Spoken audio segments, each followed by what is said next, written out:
siyang malobat. Dahil pag maaraw po, nagcha-charge po siya ng pusa. Basta may solar kayo sa battery. So pag maaraw, solar na lang po yung magcha-charge nun. Makikita nyo naman po dito yon pag halimbawang nagcha-charge siya.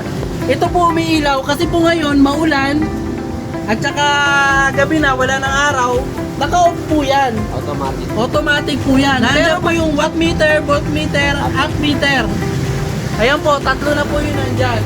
So makikita nyo kung nagcha-charge yan kasi umiilaw po yan. Yung, ito na to yung watt meter natin.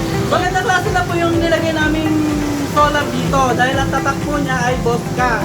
Ang kagandahan po ng solar, kahit kung may pupuntahan ka, kahit malayo yung pupuntahan mo, basta maaraw po, nagcha-charge po yun. Kung malapit naman po ang pupuntahan nyo, katulad ng palengke o kaya school lang, atid sundo, ayun po, hindi na kayo kailangan mag-charge sa kuryente. Dahil kanina po, nag-testing po kami, solar lang po ang nakakabit, kaya niya na po papawirin to. Yung mga accessories, kaya niya na papawirin. Solar lang po yun. Okay, testing. Solar without battery. Ayun po yung battery, nakatanggal.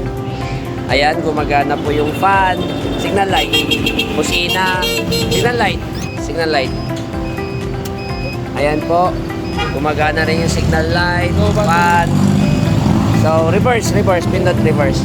Ayan, sound ng reverse.